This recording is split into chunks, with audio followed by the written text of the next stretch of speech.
വിശ്വസ്തനായ ഭൃത്യൻ ആരാണ്? സുവിശേഷം പറഞ്ഞു വയ്ക്കുന്നു, യജമാനൻ പറയുന്നത് അതുപോലെ ചെയ്യുന്ന വ്യക്തിയാണ് വിശ്വസ്തനായ ഭൃത്യൻ. സ്നേഹമുള്ളവരെ, നമ്മളെല്ലാവരും വിളിക്കപ്പെട്ടിരിക്കുക ഒരു ഫെയ്ത്ത്ഫുൾ സർവൻ്റ് ആയിരിക്കാനാണ്, എപ്പോഴും വിശ്വസ്തനായിരിക്കാനാണ്.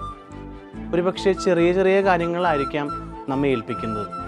ചെറിയ കാര്യങ്ങളായാലും വലിയ കാര്യങ്ങളായാലും ഏറ്റവും വിശ്വസ്തയോടുകൂടി 100% അർപ്പണ മനോഭാവത്തോടു കൂടി ഓരോ കാര്യങ്ങളും ചെയ്യാനായിട്ട് എനിക്ക് സാധിക്കുമ്പോഴാണ് സ്നേഹമുള്ളവരെ ദൈവത്തെ മഹത്വപ്പെടുത്തുവാനായിട്ട് എനിക്ക് സാധിക്കുക.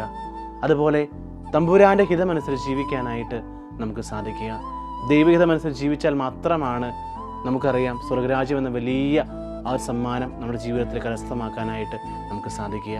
അങ്ങനെ വിശ്വസ്തനായ അല്ലെങ്കിൽ വിശ്വസ്തയായ ഒരു ഭൃത്യനും വൃത്തിയായി തീരുവാനായിട്ട് നമുക്ക് സാധിക്കട്ടെ.